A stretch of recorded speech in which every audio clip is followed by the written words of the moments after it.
शाम की नमाज का वक्त अभी दूर था मगर आसमान पर उदासी उतर आई थी। कच्चे आंगन में बैठे करीम की आंखें अपने बच्चों से चुपके से आंसू छुपा रही थी। घर में आटा बस एक वक्त का बचा था मगर उसके होठों पर शिकायत नहीं थी। करीम पूरे गांव में अपनी सच्चाई और हलाल कमाई के लिए जाना जाता था। उसने कभी किसी का हक नहीं छीना, ना हराम का एक दाना अपनाया। गरीबी उसके घर की मेहमान थी मगर ईमान उसके दिल का सबसे बड़ा सहारा था। उसकी बूढ़ी माँ लकड़ी की चौकी पर तस्बीह फेर रही थी। उसकी झुर्रियों में उम्र की थकान थी मगर भरोसा जवान था। वह बेटे को देखती और हर बार मुस्कुराकर अल्लाह की रहमत याद दिलाती। करीम की पत्नी आयशा चूल्हे के पास बैठी खाली बर्तन सजा रही थी। वह बच्चों के सामने अपने आंसू कभी आने नहीं देती थी। उसका यकीन था कि सब्र करने वालों को अल्लाह कभी अकेला नहीं छोड़ता। दो छोटे बच्चे आंगन में मिट्टी से खेलते हुए मुस्कुरा रहे थे।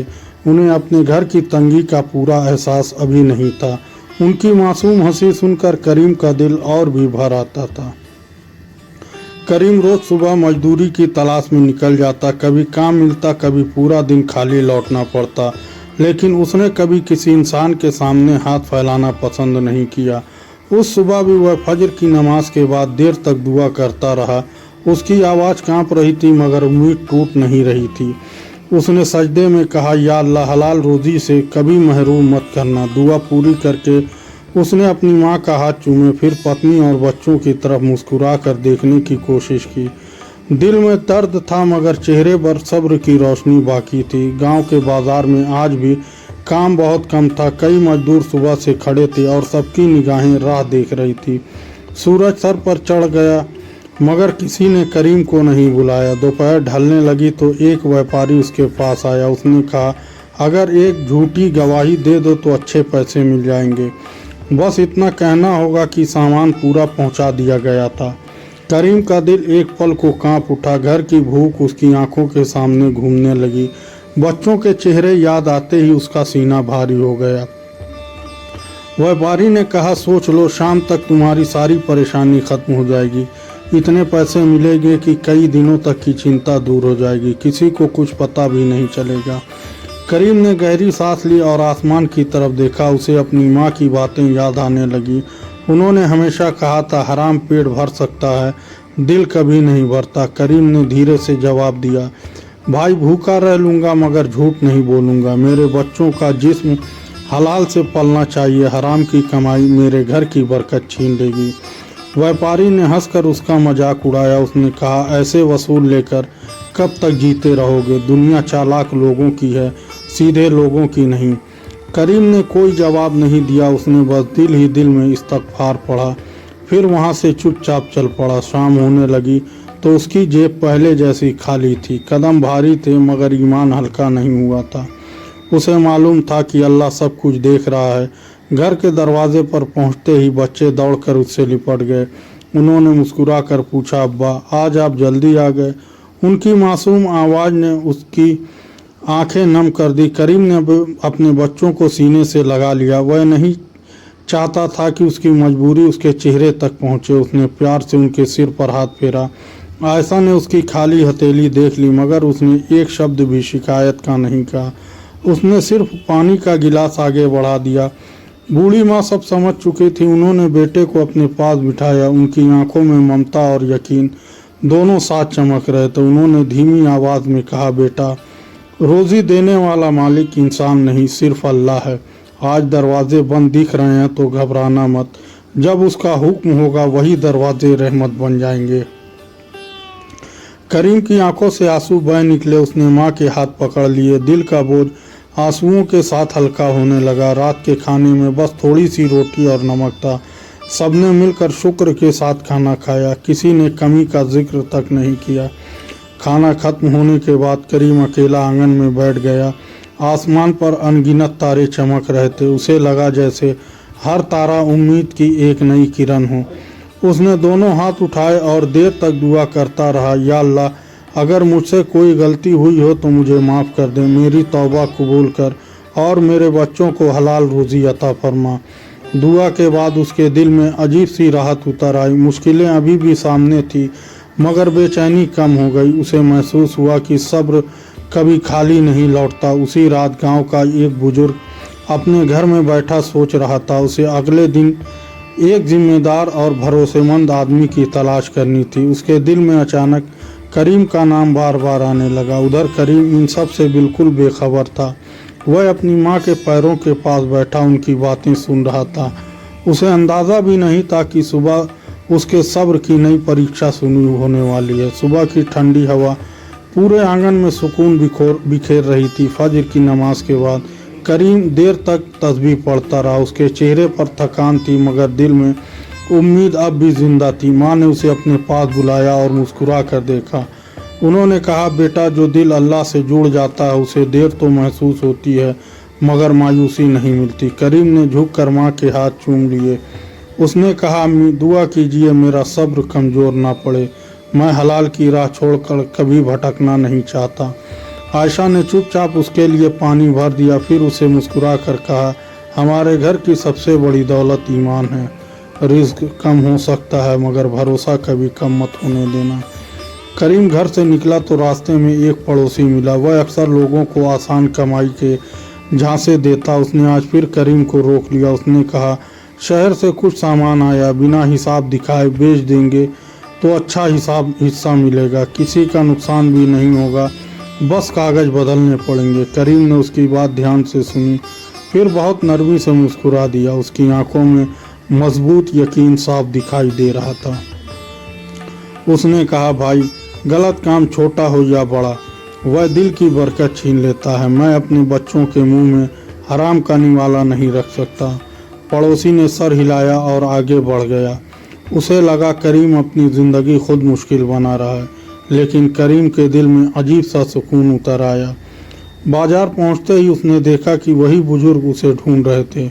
उन्होंने दूर से आवाज़ देकर उसे अपने पास बुलाया। करीम अदब से सलाम करके खड़ा हो गया। बुजुर्ग ने कहा, मैंने बहुत लोगों के बारे में पूछा, सबने तुम्हारी सच्चाई और अमानतदारी की गवाही दे। मुझे ऐसे ही इंसान की ज़रूरत थी। करीम हैरान रह गया, उनकी तरफ देखने लगा। उसे समझ नहीं आ रहा था कि बात क्या है। उसका दिल धीरे धीरे धड़कने लगा। बुजुर्ग ने आके कहा, मेरे खेत और गोदाम की देखभाल के लिए भरोसेमंद आदमी चाहिए। माल बहुत है मगर भरोसे के लोग बहुत कम हैं। अगर तुम तैयार हो तो आज से काम संभाल लो। करीम की आंखें भर आई। उसे अपनी पिछली रात की दुआ याद आने लगी। दिल में बार बार अल्लाह का शुक्र उठ रहा था। उसने विनम्रता से कहा, अगर यह काम पूरी तरह हलाल है और उसमें किसी का हक नहीं दबेगा तो मैं पूरी ईमानदारी से अपनी जिम्मेदारी निभाऊंगा। बुजुर्ग मुस्कुरा दिए। उन्होंने कहा, इसी जवाब ने साबित कर दिया कि मेरा चुनाव गलत नहीं था। करीम ने उसी दिन काम शुरू कर दिया। वह हर चीज़ का हिसाब बहुत सावधानी से लिखता। किसी की एक मुट्ठी चीज़ भी बिना अनुमति हाथ नहीं लगाता। कुछ दिनों में सब लोग उसकी तारीफ करने लगे। जिसे जो मिलता है वही उसकी सच्चाई का जिक्र करता। मगर करीम के चेहरे पर कभी घमंड नहीं आया। हर शाम वह घर लौटकर सबसे पहले माँ के पास बैठता, उनके पैर दबाता और दिन भर की बातें सुनाता। माँ हर बार अल्लाह का शुक्र अदा करती। एक दिन गोदाम में सफाई करते समय उसे एक थैली मिली। उसमें काफ़ी रकम रखी हुई थी। आसपास उस समय कोई मौजूद नहीं था। एक पल को उसने सोचा कि शायद किसी को पता भी ना चले, मगर अगले ही पल उसका दिल कांप उठा। उसे अल्लाह की निगरानी याद आई। उसने थैली उठाई और सीधे बुजुर्ग के पास पहुंच गया। उसने पूरी बात सच सच बता दी। उसकी आवाज़ में ज़रा भी लालच भी नहीं था। बुजुर्ग की आंखें नम हो गई। उन्होंने कहा, बेटा, मैं तुम्हारी परीक्षा नहीं ले रहा था मगर आज तुम्हारा किरदार और भी ऊंचा हो गया। उन्होंने बताया कि वह रकम एक ज़रूरतमंद परिवार की अमानत थी। अगर वह गुम हो जाती तो उन्हें बड़ी परेशानी होती। करीम ने चैन की सांस ली और अल्लाह का शुक्र अदा किया। उस रात घर में रोटी पहले जैसी ही सादी थी मगर दिल पहले से कहीं ज़्यादा अमीर थे। सबने मिलकर शुक्र के साथ खाना खाया। खाने के बाद माँ ने कहा, बेटा, याद रखना, दौलत इंसान को बड़ा नहीं बनाती। अल्लाह की नज़र में बड़ा वही होता है जो तंगी में भी अपना किरदार नहीं बेचता। करीम देर तक इन बातों पर सोचता रहा। उसे अपनी पुरानी परेशानियां याद आने लगी। हर मुश्किल ने उसके ईमान को और मजबूत किया था। उसी समय दरवाजे पर दस्तक हुई। करीम ने बाहर जाकर दरवाज़ा खोला। सामने वही पड़ोसी शर्मिंदा खड़ा था जिसने उसे गलत राह दिखाई थी। उसकी आंखें झुकी हुई थी, चेहरे पर गहरा पछतावा साफ दिखाई दे रहा था। वह कुछ कहना चाहता था मगर शब्द साथ नहीं दे रहे थे। करीम ने आगे बढ़कर उसे अदब से घर के भीतर बुला लिया। उसने उसके चेहरे की बेचैनी को बिना कुछ कहे समझ लिया। आयशा ने दोनों के सामने सादा पानी रख दिया। कुछ पल तक गहरी खामोशी छाई रही। फिर वह पड़ोसी भर्राई आवाज़ में बोलने लगा। उसकी आंखों से पछतावे के आंसू लगातार बह रहे थे। उसने कहा, भाई करीम, मैंने तुम्हारा बहुत मजाक उड़ाया। मुझे लगता था कि ईमानदारी से कोई आगे नहीं बढ़ सकता। आज समझ आया कि असली इज्जत सिर्फ सच्चाई से मिलती है। उसने सर झुका लिया और फिर बोला, मैंने कई बार गलत कमाई को आसान समझा मगर उस कमाई में कभी सुकून नहीं मिला। दिल हमेशा डर और बेचैनी से भरा रहा। करीम ने उसकी बात ध्यान से सुनी। उसके चेहरे पर ना कोई गुस्सा था ना कोई ताना, बस एक भाई के लिए दर्द और हमदर्दी थी। करीम ने नरमी से कहा, अगर इंसान सच्चे दिल से तौबा कर ले तो अल्लाह की रहमत बहुत विशाल, बहुत बड़ी होती है। निराश होना शैतान की चाहत होती है। पड़ोसी फूट कर रो पड़ा। उसने दोनों हाथ उठाकर अल्लाह से माफ़ी मांगी। उसका दिल पहली बार हल्का महसूस होने लगा। करीम की बूढ़ी माँ ने उसकी तरफ देखा। उन्होंने बहुत प्यार से कहा, बेटा, गुनाह से बड़ा अल्लाह का करम है। उन्होंने आगे कहा, आज से अपनी रोज़ी को पाक बना लो, किसी का हक कभी मत दबाना। देखना दिल का सुकून खुद तुम्हारे पास आएगा। उस आदमी ने कांपते हुए सर हिला दिया। उसने वादा किया कि अब वह गलत रास्ता नहीं अपनाएगा। वह दुआ लेकर वहाँ से लौट आया। करीम देर तक आसमान की तरफ देखता रहा। उसके दिल में बार बार शुक्र का एहसास उठ रहा था। अल्लाह ने उसे किसी की हिदायत का ज़रिया बना दिया था। दिन बीतते गए और करीम की मेहनत रंग लाने लगी। बुजुर्ग का भरोसा उस पर और मजबूत होता गया। गांव वाले भी उससे सलाह लेने आने लगे मगर करीम ने अपनी आदत कभी नहीं बदली। हर सुबह फजर के बाद दुआ ज़रूर करता। हर शाम माँ के कदम दबाकर उनकी दुआ लेता। एक दिन बुजुर्ग ने उसको अपने पास बुलाया। उन्होंने मुस्कुराते हुए कहा, आज मैं तुम्हें एक और जिम्मेदारी देना चाहता हूँ। करीम ने अदब से पूछा, अगर मुझसे निभ सके तो ज़रूर बताइए, मैं अपनी पूरी कोशिश करूँगा, अल्लाह आसान फरमाए।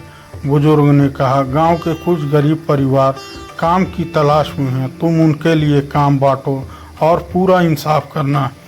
किसी अपने और पराये में फ़र्क मत करना। करीम ने यह बात सुनकर सर झुका लिया। उसे अपनी पुरानी तंगी के दिन याद आने लगे जब वह खुद काम की तलाश में भटकता था। उसने निश्चय किया कि कोई मजदूर खाली हाथ नहीं लौटेगा। जिसके हिस्सा जितना काम होगा उतना ही मिलेगा। किसी का हक कभी कम नहीं होने देगा।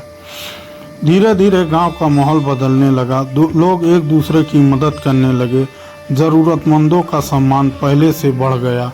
जिस पड़ोसी ने कभी गलत राह दिखाई थी वह भी अब मेहनत की हलाल कमाई करने लगा। उसके चेहरे पर पहली बार सच्ची मुस्कान दिखाई देने लगी। एक शाम पूरा परिवार आंगन में बैठा था। हल्की हवा चल रही थी और दिलों में सुकून था। करीम की माँ ने आसमान की तरफ देखकर आंसू पोंछे। उन्होंने कहा, ऐ मालिक, तूने देर की मगर रहमत में कमी नहीं की। तुमने हमारे सब्र को कभी बेकार नहीं जाने दिया। तेरी दी हुई राहत सबसे बड़ी नेमत है। करीम की आंखें भी भीग गई। उसने अपने बच्चों को सीने से लगा लिया और बहुत प्यार से उन्हें समझाने लगा। उसने कहा, बेटा, ज़िंदगी में तंगी आए तो घबराना मत। हलाल का छोटा निवाला हराम के बड़े ख़जाने से बेहतर है। अल्लाह पर भरोसा कभी मत छोड़ना। बच्चों ने मासूमियत से सर हिलाया। उनके दिल में यह बात हमेशा के लिए उतर आ गई। घर का हर कोना शुक्र और सुकून से भर गया। उस रात करीम ने सजदे में सर रखा। उसकी आंखों में खुशी के आंसू बह रहे थे। उसे मालूम था कि रहमत दौलत से पहले दिल पर उतरती है। जो इंसान तंगी में भी सब्र करे, हराम से बचे, सच्चे दिल से तौबा करे, माँ बाप की इज्जत करे, नेक अमल अपनाए और हर हाल में अल्लाह पर भरोसा रखे, अल्लाह उसके लिए ऐसी रहमत के दरवाज़े खोल देता है जिनकी वह कल्पना भी नहीं कर सकता।